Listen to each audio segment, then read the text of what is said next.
Shalom peuple de Dieu, bienvenue dans Force de Cross Interview, une émission où on accueille beaucoup d'hommes de Dieu qui nous viennent, qui nous parlent de leur expérience avec Dieu, qui nous parlent de la part de Dieu. Bienvenue à tous, de partout nous sommes bienvenus. Ce soir nous accueillons un homme de Dieu que Dieu utilise puissamment, qui vient nous parler de la part de Dieu aujourd'hui. Comme vous l'aviez vu sur des affiches, on va parler de la grâce. Pascal Karani, de son nom complet Agans Karani Pascal, né à Bukavu le 4 avril 2003, fils de Mourefou Karani et de Nawe Zakachala.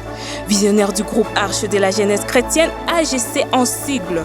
Reconnu pour sa passion des messages basés sur l'évangile de la grâce, la transformation mentale et la productivité. Un mentor, un exemple et une source de challenge pour plusieurs. Initiateur de l'événement Family Moment, un événement regroupant plusieurs familles dans le but de célébrer Dieu, et directeur du mouvement évangélique Remember the Cross. Dans le domaine séculier, il est économiste en formation à l'université évangélique en Afrique et PDG d'Arche Entreprise, une entreprise multiservice où nous pouvons trouver les branches telles que Arche Édition, Arche Production et plusieurs autres services. Ça va? En forme? En forme. La journée elle a été? Oui, elle a été bonne en tout cas, on ne s'est plaint pas. Ok, l'homme qui impacte la spiritualité de Bukavu pour l'instant. En tout cas, on y croit.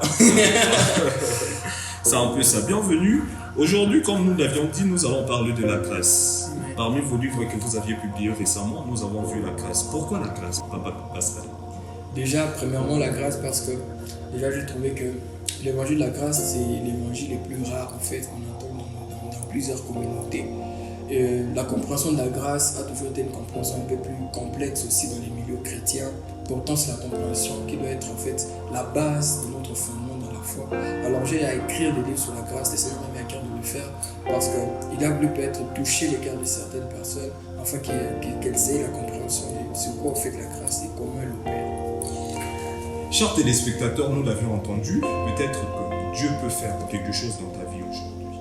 Beaucoup de chrétiens ne comprennent pas c'est quoi la grâce. Pourquoi la grâce? Pourquoi la grâce est là? Dieu nous a bénis ce soir, nous allons comprendre. Je t'invite à ne pas quitter, continue à suivre, nous allons comprendre. Même moi, peut-être, j'ai des lacunes sur la grâce que j'ai tendance à vous appeler parce que c'est un peu ça. Au fait, c'est un peu ça. Donc, continuez à nous suivre, continuez. Nous allons être bénis, je vous rassure, nous allons être bénis. Moi-même, j'allais dire vous allez, mais non, je me suis rendu compte que moi-même aussi, je pourrais être béni. C'est un peu ça. La grâce. Pascal Karani, veux-tu définir la grâce? C'est quoi la grâce? La grâce, j'aimerais la définir simplement comme étant une faveur imméritée qui nous vient de Dieu. Une faveur imméritée qui nous vient de Dieu. La grâce a une origine. Si la grâce a une origine en fait, et l'origine de la grâce c'est Dieu lui-même.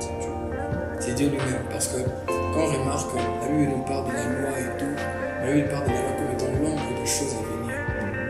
Et si la loi est l'ombre de choses à venir, nous devons savoir c'est qu'il y a quelque chose qui existe parce que s'il y a l'ombre, il y a quelque chose qui existe. Et la grâce au fait, c'est cette chose au fait dont la loi était l'ombre. Vous voyez un peu de quoi je parle. Et puis alors l'histoire qu'il y a avec la grâce, c'est quoi? C'est que si la grâce était là avant la loi, alors qui était, où est-ce qu'elle était depuis le départ? En fait, la grâce, c'est une chose qui ne peut se définir avec un entendement humain. Pourquoi? Parce que la grâce, ça tire son origine de Dieu. Je ne sais pas comment je vais l'expliquer. Ouais, j'ai du mal à expliquer ça parce que il faut Dieu lui-même pour comprendre la grâce. Parce que ça vient de lui-même. Okay. Si je comprends bien, on ne peut parler de la grâce sans la loi. Non, parce que la loi, c'est une conséquence de la grâce. C'est une conséquence. Oui, l'ombre, c'est la conséquence de la chose qui est. Okay. S'il n'y a pas la chose, il n'y a pas d'ombre. Avance. Donc, ce qui se passe, c'est maintenant quoi? C'est que si quelqu'un veut te parler de la loi, s'il n'a pas présenté la grâce en premier, il te parle mal de la loi. Ok. Pouvez-vous aussi définir la loi? La loi, c'est l'ensemble des règles, en fait, que Dieu a donné aux hommes afin de mieux mener leur vie sociale et de mieux mener leur vie avec lui, en fait, les relations avec lui. Ok, nous lisons la Bible. Moïse est venu avec la loi et Jésus est venu avec la grâce, n'est-ce pas? À moins que je ne me trompe. C'est ça. N'est-ce pas, pasteur Pascal? C'est ça, ouais. C'est un peu ça. Ok. Bon, la loi. Nous avons tendance, c'est-à-dire que la loi est à bannir vu que la grâce, elle est déjà là. Non. Cela veut dire que la loi est accomplie vu que la grâce est déjà là. la loi est accomplie vu que la grâce est déjà là. Ouais, vous savez, quand on suivait les dessins animés, Ok. il y avait toujours ce genre de dessins animés où on mettait la lumière sur l'acteur. Ok. Et puis il y avait son ombre qui venait, Ok. n'est-ce pas? Et puis on s'est focalisé trop sur l'ombre et tout. Mais quand l'acteur va venir, est-ce qu'on regardait encore l'ombre? Ouais, on regardait qui? L'acteur. Alors maintenant, ce qu'on doit faire, c'est être plus focus sur la grâce qui est déjà là, au lieu d'être encore focus sur la loi. Parce que déjà dans la grâce, il y a toutes sortes de choses. Il y a déjà l'accomplissement de la loi à l'intérieur. Bon, nous sommes tous d'accord que quand on parle de la loi, nous voyons la parole de Dieu. Yes. Nous voyons la parole de Dieu. Pourquoi? Parce que Moïse n'est pas parti inventer ces lois, mais il a reçu de quelqu'un, c'est-à-dire que de Dieu lui-même. Nous parlons de la parole de Dieu. Mais expliquez-moi un peu, comme tous les gens qui nous suivent ce soir, hein, la loi, la grâce. Donc, il y a de ces chrétiens-là, Ok. vous comprenez, hein, peut-être moi aussi, parce que je suis aussi chrétien, il y a de ces chrétiens-là qui font quoi? Ils prennent la loi. Par exemple, il dit la parole de Dieu, ils comprennent, donc ils prennent la loi, ce qui favorise, ce qui leur favorise de la loi, et rejettent C'est qu'il est défavorisé. ce qui les défavorise. Que dites-vous de ces chrétiens? Déjà, ça c'est un peu genre, comment je dirais ça? Ouf. Choisir quoi prendre, choisir quoi laisser. En fait, ça c'est pas le christianisme en fait. Je vais vous expliquer quelque chose qui va essayer un peu de simplifier la grâce et la loi. Ok. Comme ça sera assez clair. En fait, la loi, c'est l'ensemble des règles qui étaient là afin de nous perfectionner. Parlant de la perfection, on voit la qualité de Dieu qui est parfait. Donc la loi était là pour nous amener à être parfaits comme Dieu. Mais c'était impossible parce que dans notre chair habitait le péché. On est ensemble? Alors la grâce, c'est quoi maintenant? La grâce est venue avec la vie de Dieu directement. C'est que quelqu'un qui est sous la loi, déjà que la chair est faible, c'est normal qu'il puisse commencer à choisir. Parce qu'il y a plus, si je m'abuse, il y a plus de 600 lois. Il y a 613 lois dans la Bible. Alors imaginez-vous si vous êtes là pour obéir aux 613 lois, ce serait un peu compliqué. Très compliqué. Alors là, il faudra choisir. Mais ce qui est mieux, ce qui rend la grâce en fait plus mieux que la loi, c'est quoi? C'est que dans la grâce, il y a déjà l'accomplissement de toutes ces lois en fait. Donc la grâce pourvoit à ce que nous puissions accomplir à toutes ces lois. Dans la grâce, il y a l'accomplissement de toutes ces lois. C'est-à-dire quoi? Quand Dieu avait dit, celui qui pêche doit mourir. Le salaire de péché, c'est la mort. Ça, c'est une loi.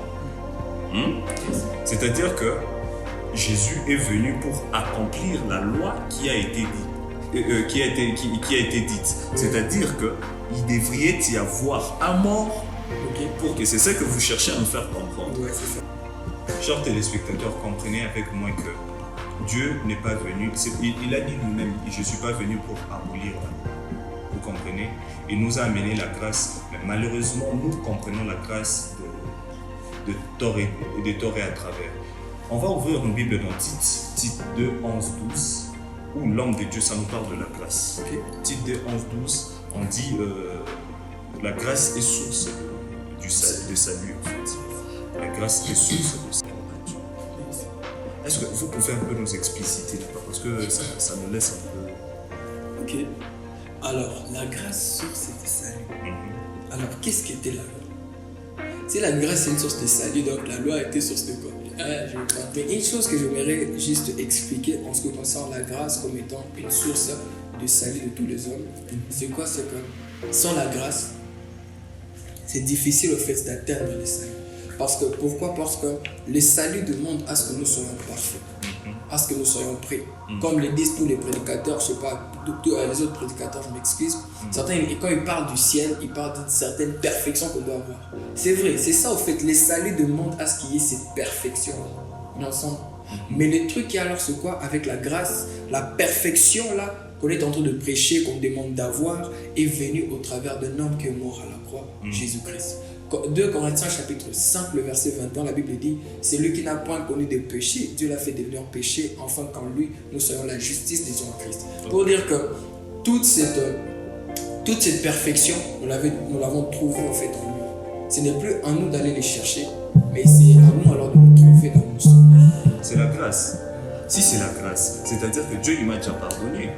Si je commets par exemple, je vole, vous comprenez? Mon péché a été déjà pardonné. C'est-à-dire que moi je suis prédestiné, tant que j'accepte Jésus-Christ comme Seigneur et Sauveur, je suis prédestiné à entrer au ciel. Malgré mes péchés, je vais entrer au ciel. Pourquoi demander pardon? Alors, en ce qui concerne le fait que tous nos péchés ont déjà été pardonnés, j'ai à le mentionner dans mon livre aussi, tous les péchés ont déjà été pardonnés, présent, passé et futur. Okay? Alors, déjà, il ne faut pas s'attaquer au fait que le pardon de péché soit une excuse pour qu'on pêche. Parce que l'origine du péché, il faut d'abord le savoir. Le péché a pour origine la chair. Et le péché a pour source d'encouragement la culpabilité et la conscience de celui-ci. On ensemble. Donc plus tu es conscient de ton péché, du péché, plus tu peux le pratiquer. Plus tu culpabilises sur un péché, plus tu as encore des chances de le pratiquer. Alors le truc qu'il y a, c'est quoi là? Dieu nous a pardonné tous nos péchés afin de nous libérer de la conscience du péché. Car si on est libéré de la conscience du péché, il nous sera difficile encore de tomber. Alors dis-moi Mike, est-ce que là où tu es, j'aimerais te donner des exemples comme ça, tu vas bien comprendre. Tu sais, quand tu étais enfant, quand tu ne savais pas encore bien marcher, tu avais trop souvent peur de tomber. Et tu tombais directement. Parce que tu étais dans ta conscience, tu savais qu'il y a un risque que je tombe. Mais maintenant que tu as grandi, est-ce que tu as encore peur de tomber? En marchant? Ouais. Tu sais juste que tu vas marcher, n'est-ce pas? Et la chute ne vient plus. En fait, la conscience que nous avons peut déterminer au fait ce qui peut nous arriver. C'est pour cela, en nous pardonnant tous nos péchés, Dieu nous a libérés au fait de la conscience de celui-ci, afin que nous ne puissions plus tomber dedans. C'est que les personnes qui disent qu'ils pêchent parce qu'ils sont sous la grâce, elles ont mal comprendre la grâce. La Bible déclare que c'est ce qui donne la connaissance du péché, celle qui donne la connaissance du péché, c'est la loi. On est ensemble. Et puis la Bible déclare le péché n'aura plus aucun pouvoir sur vous puisque vous n'êtes non plus sous la loi, mais sous la grâce. C'est que quand on est sous la grâce, le péché n'a plus de pouvoir sur nous. Donc il n'y a plus moyen d'être dans ça, mon frère Mike. On l'a vaincu. Amen. Alors le truc qui se passe, c'est quoi? C'est que nous devons être conscients du fait que nous ne sommes plus dans ça. Nous avons entendu, j'espère que pour ceux-là qui sont dans la confusion, ont compris. J'ai une autre question parce que je suis faveur numérique. Je reviens sur la définition. Faveur numérique. Il s'est dit que, par exemple, moi, aujourd'hui, j'ai ma machine, par exemple. J'ai ma machine, je me dis, j'ai cette machine, les gens qui n'en ont pas, c'est parce que moi, je suis sous la grâce. J'ai la grâce d'avoir la machine. J'aimerais un peu que vous nous fassiez comprendre. Hein? Est-ce que ces gens qui n'ont pas de machine comme moi, je l'ai, ne bénéficient pas de la grâce? Je m'explique. Par exemple, je m'achète une voiture aujourd'hui. C'est par grâce que j'ai cette voiture, parce que nombreux n'en ont pas. Vous comprenez?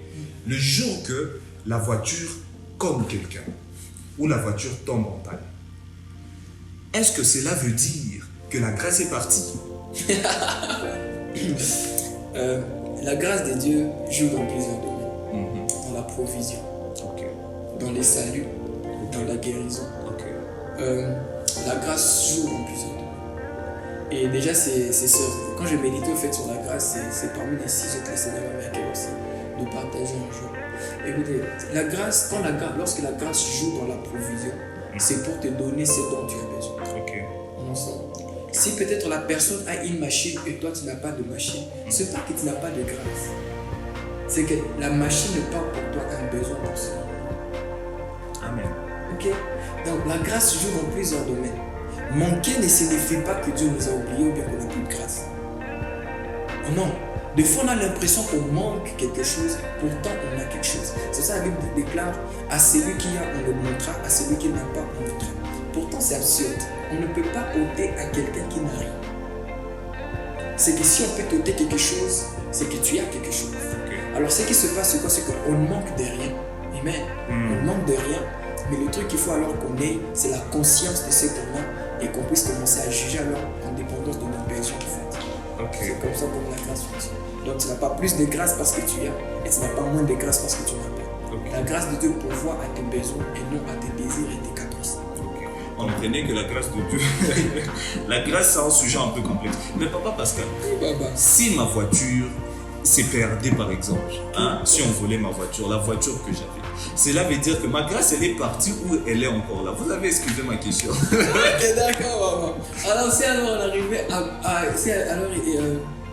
la voiture venait de commettre un accident, mais ça s'est perdu et tout. Alors la grâce là-bas elle est partie. Non. En fait, ce qui vient se passer, ce qui s'est passé justement, il faut savoir une chose, c'est qu'il y aura de quoi? Il y aura de mauvais jours. C'est que même si tu es sous l'onction, peu importe ta capacité, de mauvais jours tu en auras. Ok. Même étant sous la grâce, les mauvais jours tu peux en avoir. Ok. Mais Dieu sait qu'il fait au fait, en se posant le mauvais jour, il essaie de vous apprendre quelque chose. Peut-être que en ayant cet accident, il y a une leçon que Dieu veut t'apprendre. Peut-être que cette voiture était devenue pour toi une source d'idolâtrie. Tu commençais à voir cette voiture comme étant la seule chose que tu avais et ça a remplacé la place, ça a pris la place de Dieu. Et Dieu, rassure-toi, Dieu c'est un Dieu jaloux. Il ne permettra pas à ce que quelqu'un vienne prendre sa place ou bien quelque chose. Amen. Alors ce qui se passe alors maintenant c'est quoi? C'est que Dieu peut te faire la grâce d'avoir de millions et te faire encore la grâce de le perdre afin que tu comprennes que c'est lui qui doit être devant. Amen. Donc Jésus est venu, il est mort sur la croix pour nous sauver. Pour nous sauver de quoi? De la mort. Okay. C'est-à-dire que quand tu nous as sauvés, directement, nous avons eu la grâce. N'est-ce pas? En comprenant. C'est-à-dire que nous avons la grâce parce que nous sommes restés en vie. Sinon, on était condamnés à être perdus. Okay. C'est-à-dire que ceux qui meurent là maintenant n'ont pas de grâce. La mort dont on parle, ou bien, et la vie dont on parle, ne sont pas d'abord de mort et de vie physique. Ok. C'est spirituel. Comment? La Bible parle de ceci, les salaires du péché c'est la mort. Ok. Mais le don gratuit de Dieu c'est la vie C'est éternelle. la vie éternelle. Adam a péché dans les jardins. Est-ce qu'Adam était mort? Voilà. Parce que la mort devant Dieu, c'est le fait que tu ne sois plus dans son radar. C'était une mort spirituelle. C'était pas une mort physique. C'est pour ça qu'on parle des salaires du péché, c'est la mort spirituelle, pas physique. Sinon, la plupart des personnes qui pêchent, pourquoi ils ne sont pas morts? Pourquoi ils ne sont pas morts? Dans la grâce? Ouais. Il y a la grâce elle est là.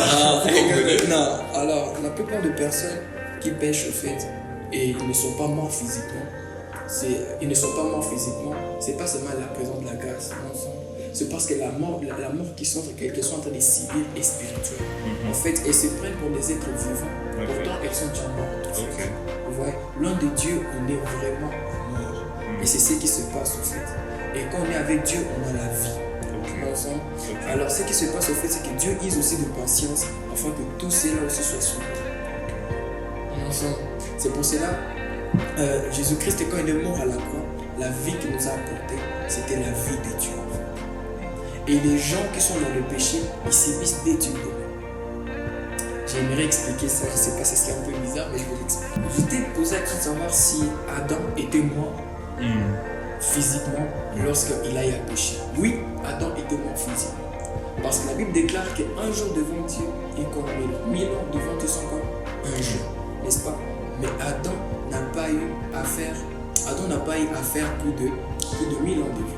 C'est que devant Dieu, Adam n'a même pas eu à faire un jour. Écoutez, j'aimerais t'expliquer quelque chose. Attends, quand tu arraches une partie de l'arbre et tu le jettes par terre, est-ce que cette partie-là va mourir directement? Ça va garder la verdure. Mais ça sent de mourir petit à petit, n'est-ce pas? Vous nous avez parlé des deux types de mort. Des types. D'accord, je reviens sur ça. Donc il y a la mort physique, il y a la mort physique et spirituelle. C'est-à-dire que vous voulez nous faire croire que Adam était mort, et spirituellement et physiquement. Oui. C'est-à-dire que lors qu'il a quitté le jardin d'Éden, ça sentait, vous comprenez, il avait attrapé la tuberculose, il avait attrapé le coronavirus, il avait attrapé... Non. On se détache de la source. On se détache de la source. Et la mort n'est pas directe. La mort n'est pas directe. Ça commence à devenir une conséquence du fait qu'on ne soit pas à côté. Vous voyez Okay. Un poisson qui sort dans l'eau directement et soit mourir directement. Non, ça sera en train de s'agiter à l'extérieur. Mais là, c'est déjà mort parce que ce n'est plus à la source. Mais nous, on va constater après, quand ce sera déjà sec, on dit il est mort. Mais pourtant, il est mort quand on regarde bien. Tout le monde vient de sortir. Okay. Donc Adam lui aussi c'était pareil. Quand il s'est détaché de Dieu, normalement il devait vivre éternellement. Mais il a vécu 930 ans. 930 ans, tu t'imagines? Quelqu'un qui devait vivre éternellement, il vit 930 ans. La mort est un petit processus physique qui s'est manifesté en lui sans qu'il ne sache. Les maladies sont venues au travers d'Adam. Les maladies, toutes ces mauvaises choses sont venues. C'est pour ça même lorsque Jésus est mort à la croix, il a vaincu toutes ces choses. Les maladies et toutes autres choses. Amen. Chers téléspectateurs, nous allons comprendre que Jésus est la source. Amen. Quand on se détache de Dieu, qu'est-ce qui arrive? Amen. On meurt.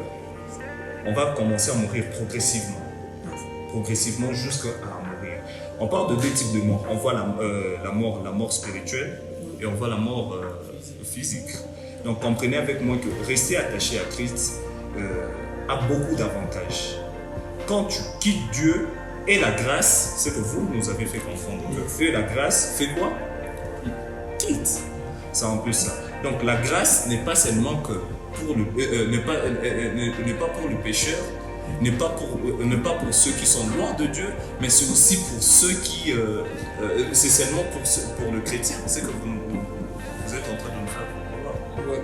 En fait, j'aimerais bien définir encore que positionner dans la grâce, savoir les chrétiens et les non-chrétiens. Les trucs qui sont quoi, c'est que tout est grâce d'abord. Je vous ai dit, la grâce a pour origine Dieu lui-même. C'est pour ça que la grâce est complexe. Parce que ça a pour origine Dieu lui-même. Okay? Alors, une chose que nous devons savoir, c'est que vu que la grâce a pour origine Dieu lui-même et que nous sommes des créatures de Dieu. Ok. Nous. Tous sommes des créatures. Et les pécheurs et les non-pécheurs. Et les non-pécheurs. Tous sommes des créatures de Dieu. Excusez, je ne vous coupe pas. Le non-pécheur, c'est qui, pardon? Parce qu'on risque de... le non-pécheur. Parce que, est-ce qu'il existe sur Terre quelqu'un qui ne pêche pas? Non, il n'existait pas sur Terre. C'est-à-dire que nous sommes tous d'abord pécheurs. Non, c'est faux. On n'est pas tous pécheurs. D'accord. Ok, monsieur Bélis. Tu es commerçant? Non. Non, merci beaucoup. Tu as déjà à vendre quoi dans des choses que tu as déjà à vendre? Rien. Rien jusque-là. Tu n'as jamais vendu des téléphones? Oui, j'ai vendu quelque chose. J'ai un jour vendu quelque chose. Tu as un jour vendu quelque chose? Ouais. Mais quand je t'ai posé la question de savoir si tu es commerçant, tu as refusé. Bon, ça m'a échappé. C'est ça un chrétien aussi. Un chrétien peut l'arriver de tomber dans un péché, mais ne pas pécher. Ok. Cette nature ne parle. Ok. On est ensemble. Tu vois, même toi, tu as oublié. Ah, c'est beau, hein? Tu as même oublié. Et c'est comme ça comme les chrétiens aiment, mon frère. Donc, lui, il n'est pas dans ça. Un commercial a déjà l'immatriculation RCCN. Il paye déjà l'impôt. Quand je parle de payer l'impôt, il subit les conséquences de ses péchés. Ok. On est ensemble. Ok. Mais quand on est en Christ, c'est plus le cas. On n'est pas enregistré dans le péché. Et mon frère Mike. Donc, on n'est pas, tout le monde n'est pas un pécheur. Écoute cet exemple que je donne, mon frère. Écoute. Tu sais, il y a un monsieur qui peut être là, il était taximan avant. Le meilleur taximan de Bukavu. Et puis il a arrêté son métier de taximan. Il a son taxi dans les garages. Ensemble. Il a déjà arrêté le métier de taximan. Et puis après, ça fait 50 ans qu'il a déjà arrêté le métier de taximan. Et puis après, il voit son taxi dans les garages, commence à les conduire. Et il fait le métier de taximan et puis il rentre. Est-ce que cela fait de lui encore un taximan? Oui, parce qu'il a repris le boulot. Il n'a pas repris le boulot. Il a à le faire juste pour une journée. C'est ça, reprendre le boulot? C'est pas reprendre le boulot. Ok, vas-y. Reprendre le boulot veut dire ceci. Veut dire faire encore le planning et recommencer comme on était avant. Ok. Mais lui, il a fait ça pour une journée. Alors, un chrétien a comme un taximan pareil. Quelqu'un qui était dans le péché, mais le péché est toujours dans sa chair. Si lui arrivait peut-être un jour de commettre un péché parce que c'est dans sa chair, ça ne change pas sa nature. Il reste toujours. Voilà, s'il y a un message que j'aimerais donner à cette génération, c'est que l'heure est venue, on doit mettre la grâce de Dieu devant. En tout cas, on doit exposer plus la grâce de Dieu dans nos messages, on doit plus exposer la grâce de Dieu dans tout ce qu'on fait. Parce que tout ce que nous avons maintenant, nous aussi, c'est pas parce qu'on a beaucoup gêné, on a beaucoup prié, mais c'est parce que la grâce de Dieu était sur nous. Vous savez, Jésus c'était un homme qui, dans sa qualité humaine plutôt, Jésus c'était quelqu'un qui priait beaucoup, qui gênait beaucoup, mais lorsqu'il arrivait avec devant des personnes normales, il s'est comporté normalement. Je crois que cette génération, on est là, on ne doit plus commencer à chercher des choses pour impressionner, mais on doit commencer à chercher comment est-ce qu'on peut transmettre, impacter la vie de quelqu'un au travers de l'évangile de la grâce, et non pas au travers de l'évangile qui est basé sur notre consécration de nos disciplines. Je crois que c'est un message important. Merci beaucoup Pascal Karani. Je nous invite donc à suivre cette émission. Je nous invite donc à nous abonner massivement à cette émission. Frères et sœurs, et j'aimerais ajouter à ceux-là qui disent que on est dans la grâce, tout m'est permis, donc je peux tout faire. Même la Bible le dit, tout m'est permis, mais tout n'est pas utile. C'est-à-dire que il n'est pas important, vous comprenez, Il n'est pas important de faire certaines choses, il n'est pas important de se comporter d'une certaine manière. Connais ton identité quand tu es enfant de Dieu, c'est-à-dire que tu es fils de Dieu, tu sers Dieu. Connais ton identité. La référence, c'est pas les hommes, la référence, c'est pas ton pasteur, la référence, c'est pas l'évangéliste à la porte, mais la référence, c'est Jésus sur la croix. Regarde Jésus, nous devons tous suivre l'exemple de Jésus. N'est-ce pas, Pascal Karani? Oui, c'est ça, en fait, c'est les plus importants. En tout cas, je crois que les personnes qui suivent cette émission doivent avoir ça à cœur, en fait. Comprendre que s'ils pêchent, ce n'est pas parce qu'ils sont sous la grâce, mais parce qu'ils ont eu un mal comprendre la grâce. Comprendre que tout m'est permis, mais tout ne m'est pas utile. Mais bien que tout nous est permis, tout ne nous est pas utile, il y a aussi cette chose qu'on appelle la conviction que nous vient du Saint-Esprit. Amen. Et les témoignages que le Saint-Esprit rend de nous, c'est que nous sommes enfants des dieux et non pas enfants du pécheur. C'est que la nature des dieux qui crient en nous poussera à ne pas le faire. C'est que si quelqu'un est sous une dépendance ou bien il dépend de quelconque péché, des fois c'est sur base d'un manque de connaissance en fait, lié à cela. La connaissance, c'est la parole de Dieu. Et la parole de Dieu, la parole de Dieu, c'est la Bible. Lisons tous la Bible, vous comprenez avec moi qu'il y a une transmission de l'onction. Je vous invite tous à lire le livre. Moi-même, j'ai été beaucoup béni sur les 10 vérités sur l'évangile de la grâce. J'ai été beaucoup béni. Le frère Pascal Karani, contactez, pasteur, vous comprenez que pasteur revient. Contactez, le numéro se trouve en bas de nos écrans. Nous allons vous donner les livres. Le livre, il est là. Il y a plusieurs autres livres. Donc, le livre parle de 10 vérités sur la grâce. Si vous voulez avoir la connaissance, Pascal Karani n'a pas tout dit, le temps nous est compté. Donc, comprenez que si nous lisons le livre, nous aurons à découvrir d'autres choses et nous serons énormément bénis. Merci beaucoup de nous avoir suivis. C'est votre frère Mike Bellis de Force de Cross Interview. Derrière la caméra, c'est votre frère Ajax Kabiona. Que Dieu te bénisse, mon frère. C'est un peu ça. Pascal Karani, que Dieu te bénisse. Merci beaucoup d'avoir répondu présent à l'émission. Merci à tous ceux-là qui nous ont soutenus, la technique. Merci. Bonjour, je suis Mike Bellis de Force de Cross Interview. Une plateforme qui accueille à son sein des serviteurs de Dieu afin d'apprendre de leur expérience. Si vous avez aimé la vidéo, n'hésitez pas à liker, commenter, à vous abonner. Pourquoi pas, à attendre la prochaine vidéo. À la prochaine.